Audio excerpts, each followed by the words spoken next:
Hello you lovely people and welcome. Today we're going to be taking a look at Virtavia's Short Stirling for Microsoft Flight Simulator. Now the aircraft comes in three variants and each variant has a different livery. We have the Mark 1 in the colours of 7 Squadron RF Oakington. We have the Mark 3 in the colours of 149 Squadron RF Mildenhall.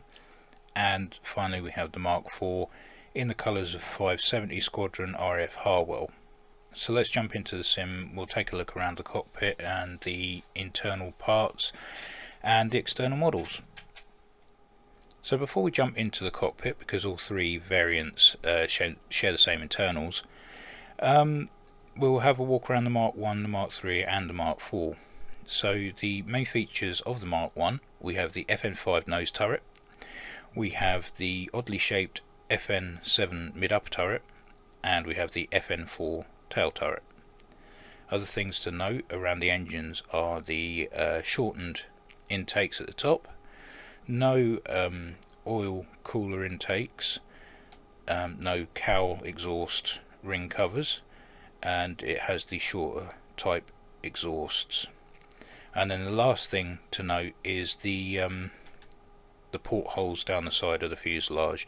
And that's because during the design phase of the aircraft it was actually designed to be a troop carrier, not a bomber, which strangely enough would come into play later in the aircraft's service life in the Mark 5. So these were kept. So that's the Mark 1 covered. Let's jump into the Mark 3. So some of you may be thinking, well wait a minute, what happened to the Mark 2? Well, there were 4 prototypes of the Mark 2 built, and the main change in that variant was the engines. They swapped out the Bristol Hercules 11s for the Wright R2600 twin cyclones. Now this obviously wasn't a very popular option, so they jumped to the Mark 3 where they reintroduced the Bristol Hercules Mark 16. So if we look at the main features of the Mark 3, Mark 3 being the most numerous of all marks, most common, we have the FN5 front turret, same as the Mark 1. We have the FN50 mid-upper turret, which seems to be the more common and recognisable variant of the turret. And then at the back here we have the FN20 tail turret, which has the shell chutes at the back there. And if we come back to the engines, the Mark 16s, and just so you're aware, the Mark 16 specs are what are used through all three marks in the sim. So you don't actually get the Bristol Hercules Mark 11 in the Mark 1. Everything is Mark 16, just so that you're aware. The differences on the engines are that there is the extended intake at the top, extended exhaust, the circular oil cooler intake at the bottom, and it also has the cowl exhaust rings. And then we move on to the fuselage, where you'll notice that a lot of the portholes have disappeared.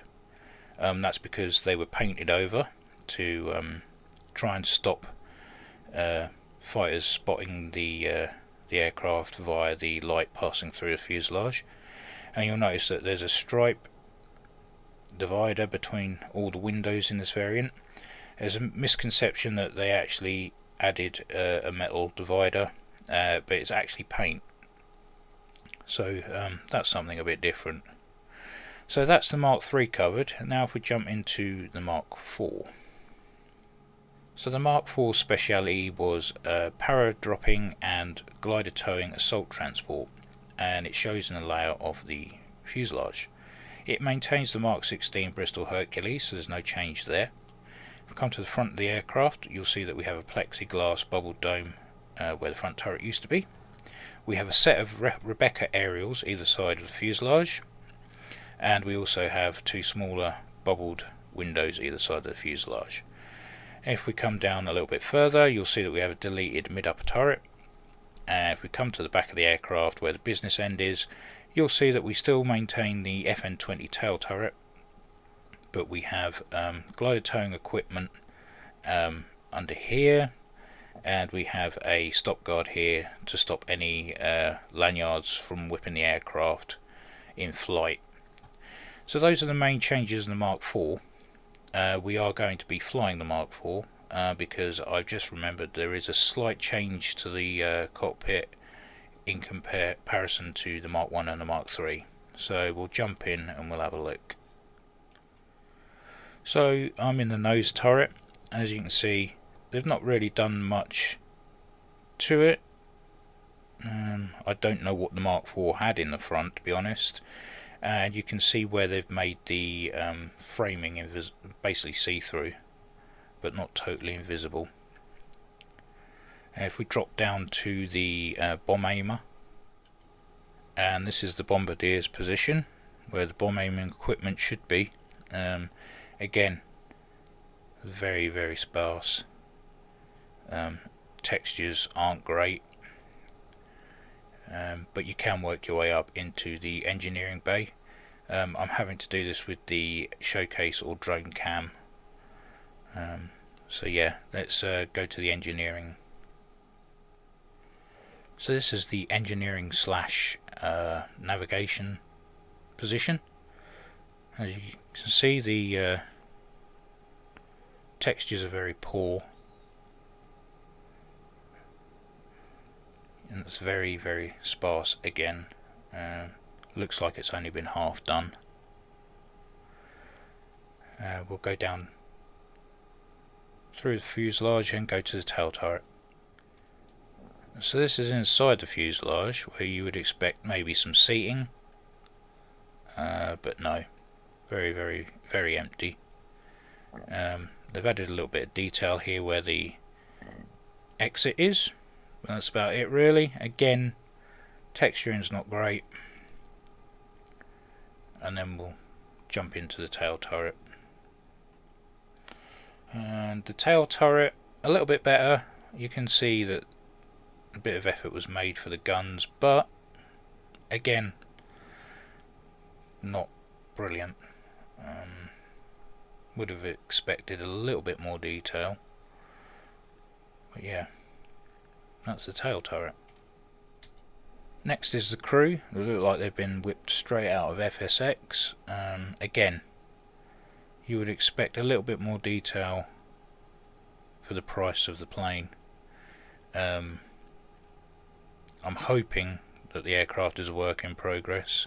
I mean, even the instrument panel just doesn't look good. Such a low res image. I know that saves on frame rates and things like that, but still, you would expect a little bit more, especially for the price that is paid for it. So yeah, there are some cons for the aircraft. Let's get the thing started. I just want to show you some of the sounds that are in this cockpit, some of the dynamic sounds, just to show you what you're getting for your money. So, engines are started. Okay, you don't actually hear anything until the window's fully open. It's a bit odd. And then it's in reverse when you close the window.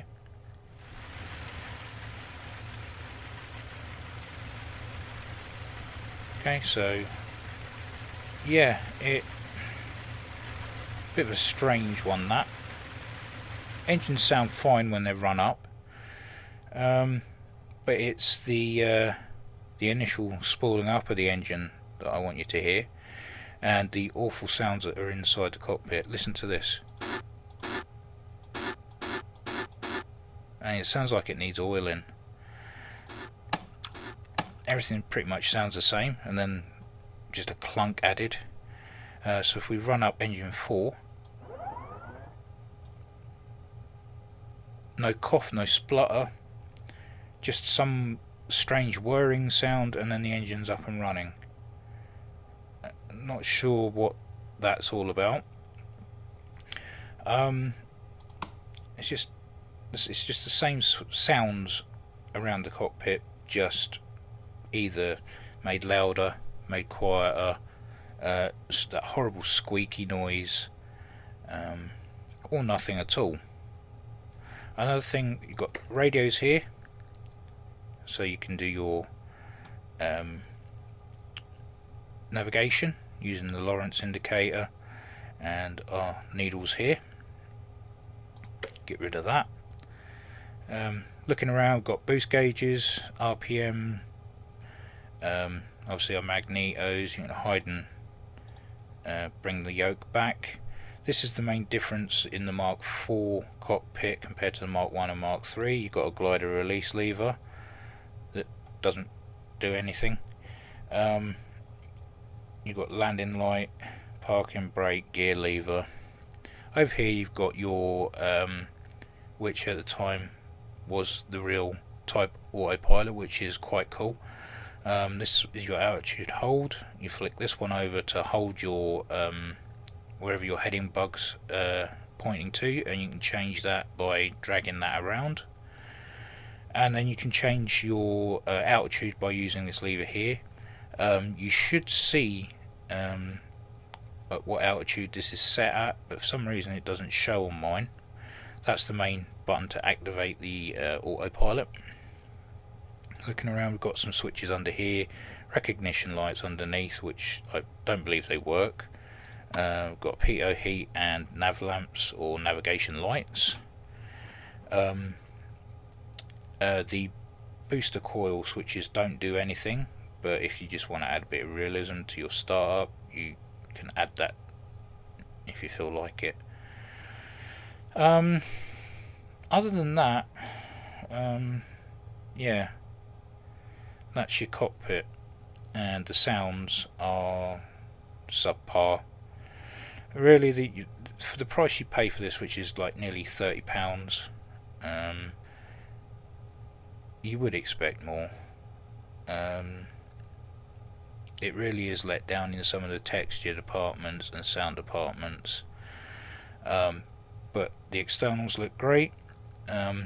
Internals, the cockpit itself is not brilliant, but it's not bad either. It gives you that, well, it's given me a nostalgic, warm feeling, because this is the sort of the cockpits I was used to in FSX flying, which was Virtavia at the time were called Alpha Sim, and they made some really nice aeroplanes back then, but you sort of had the same looking aesthetic to it, just different layout. The texturing was all very similar, like it is now. So I'm trying not to let nostalgia sort of swing my review decisions here. I still am not impressed with the texturing or the sounds. That's just awful, makes my teeth itch. Other than that, it's not a bad aircraft, but it's not a £30 aircraft, it's not a £25 aircraft, it's not a £20 aircraft. I would have paid around about £15 for this, because there are more in-depth, more better looking aircraft out there for less. This thing is just what's the word I'm looking for? Not an impulse, but its appeal, I suppose, because it's a large heavy bomber, and you probably wouldn't expect to sell very many of them. The prices would be higher than it would be if it was more popular aircraft, but then that's just the way I'm thinking. I could be wrong. Anyway, let's get back to the review. I seem to be summarising it before we get there. Another thing to note just before I start moving is the cowl flaps. You will need to assign cowl flap open and close for that, as there is no setting for it in cockpit.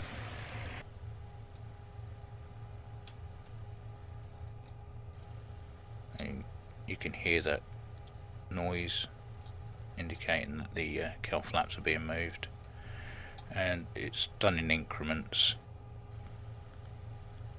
as you can see. So we'll set that open. Okay, so we'll make our way to the end of the runway now. Take the parking brake off. Okay, and I will speed it up so that don't have to sit and watch me slow taxi all the way to the end of the runway.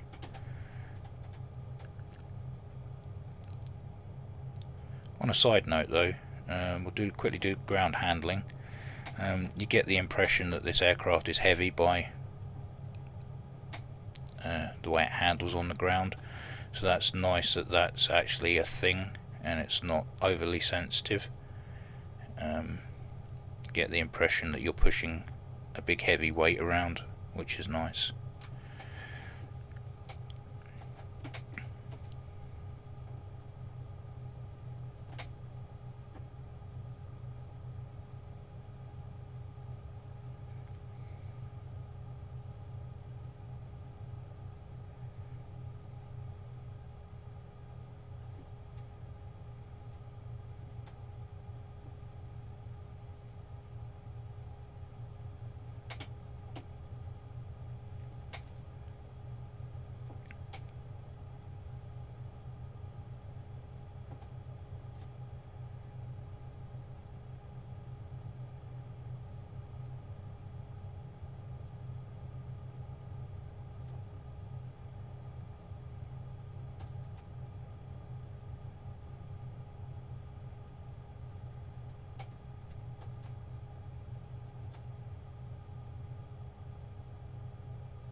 Going to hold here, zero out our altimeter.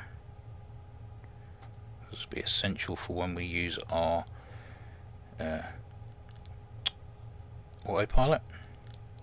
Okay, we'll switch on our landing light, which is on the port wing just beyond the engine there. Okay, engine, the flaps are set for 15 degrees. Let's roll out. Okay, all looks good to go. Let's get in the air. And the tip in the manual says that if you pull back on the stick on takeoff, it will stop you from veering to the left or right. So we'll give that a go. Power up slightly. Okay, brakes off.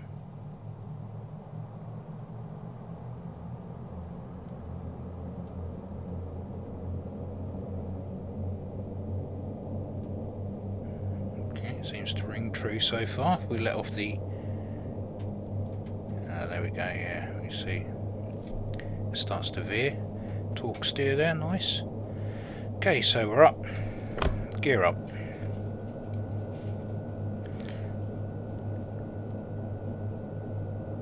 Flaps up.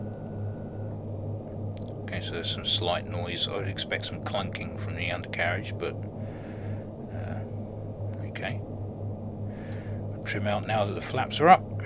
And the trim is slow, as you would expect, but it's there and it's doing its job now. Okay, so hands off and it's nice and steady. Right, so I'm going to climb to a nice safe altitude and get this autopilot shown.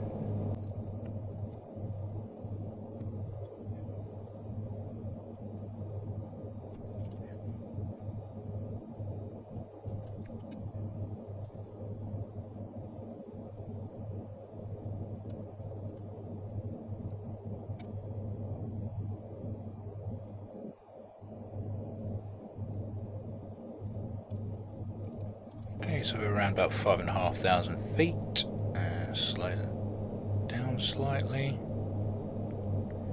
Prop pitch RPMs to 2,500.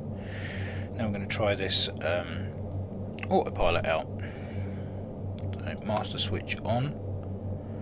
Okay, now this thing's going to nosedive once I've selected that lever. So 1, 2, 3, 4,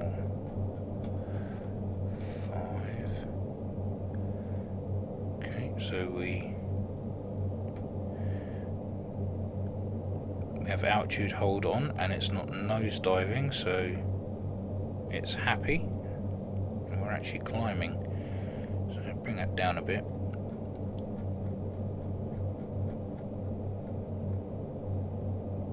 Okay. Again, unfortunately, because I don't have a number showing on what altitude I'm at or what it's set to, this thing's just going to keep climbing.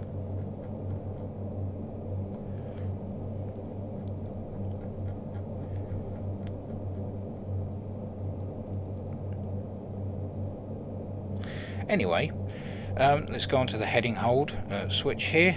So switch that on, and we've got the bug there. Move that to 120, and we're moving to 120, which is good.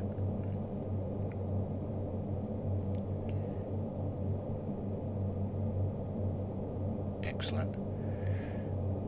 Okay, so we've got a nice basic autopilot, and we've stopped climbing finally at just over 7,000 feet.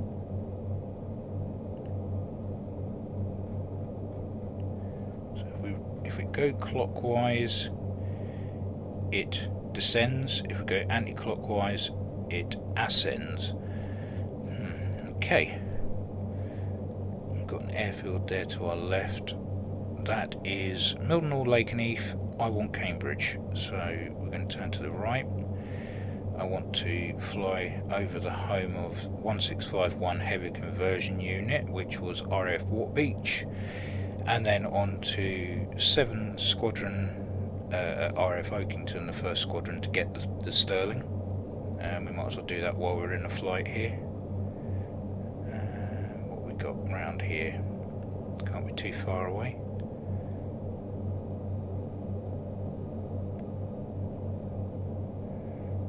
I must say the autopilot really does handle well.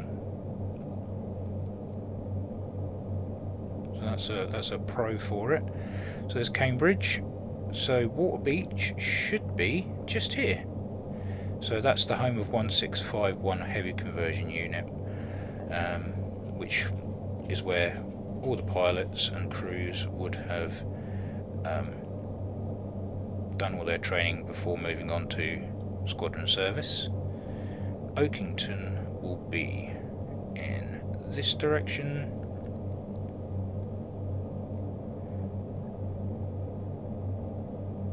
Over there somewhere. That's the A14. Don't follow that.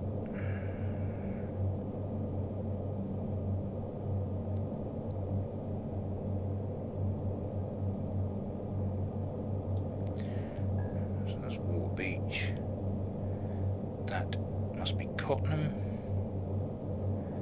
Yeah, that's Oakington there. What's left of it anyway has now been turned into a housing estate.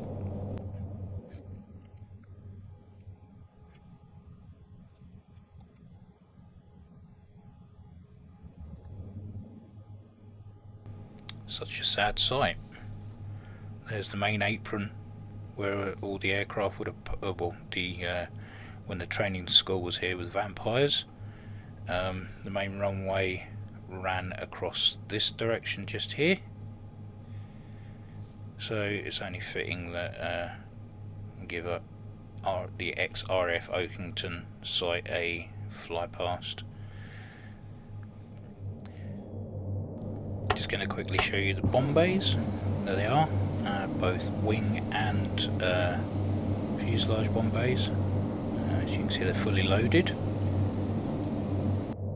And if we put on the jettison handle there, the loadout has now disappeared. And then if we go back in and pull on it again, go back outside, you can see, as if by magic, the payload is back. So we're going to head back to RAF Witten now. That's the old RAF Alconbury down there to the left. Witten is in that direction. So we need to close bomb bays and take off the autopilot, and we're going to make our slow turn back toward Witten.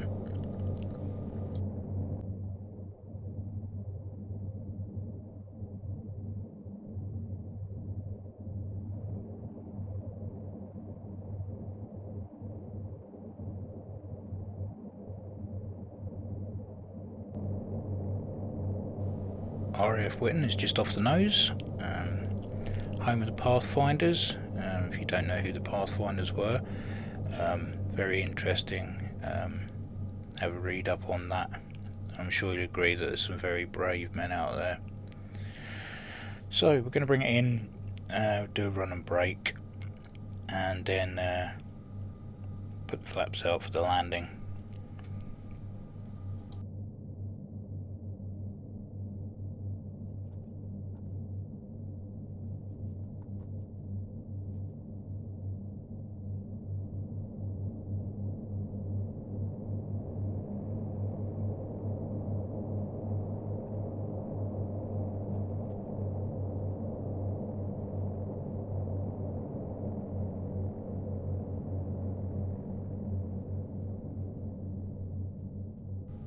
Start throttling back now and slow the plane down. Okay, 15-degree of flap out now as we move on to the downwind.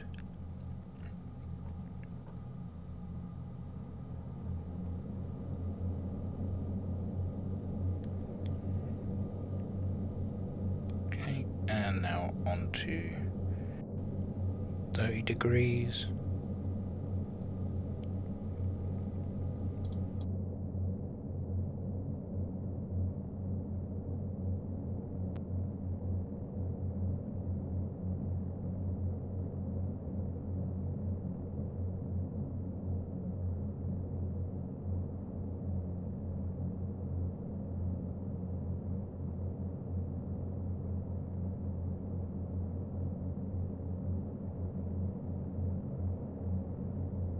Start turning on base now, start descending.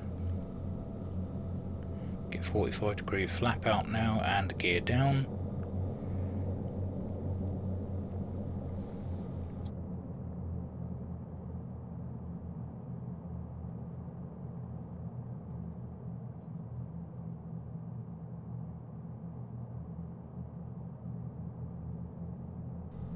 Now, this aircraft was notorious for drop landings on crews that were converting onto it. Basically, because the undercarriage is so tall, the reason for that is changing the incidence on the wing to help on takeoff, making the judgment for landing for first timers could be a little bit over the top, and they could end up stalling the aircraft and dropping the aircraft onto the runway, causing some quite serious damage to the undercarriage. So when bringing it in, just make sure that it just floats down. Try and get a 3-point landing if you can, just don't pull back on the stick too much.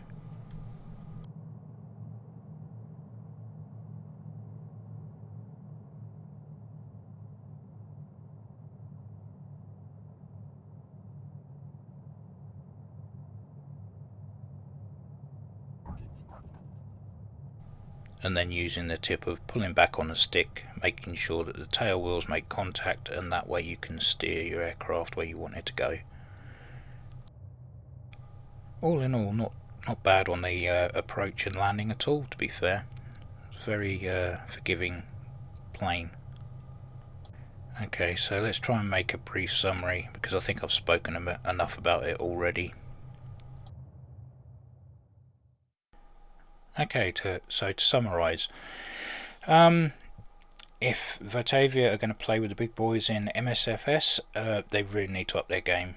For the price of this aircraft, the internals, textures just aren't good enough. The sounds teetering are okay, but a lot more could be done. Flight model, absolutely brilliant.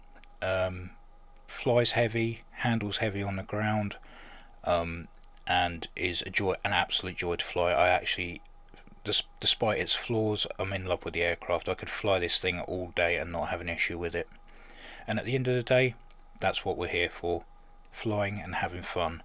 For that, there are those that where textures and modelling come first, and then there are others where the experience of the flying itself comes first. For those people who think the flying and everything comes first, this will be for you, but I'd wait for it to go on sale before buying it because it's not worth the $26.53 that it's currently on sale for. I would have paid £15 max for this. As I said before, there were a lot better aircraft out there for less money. Prime example is the AN2, which is a fantastic aircraft. And those that are more into the graphical sides, the aesthetics, the external model may please you, internals not at all.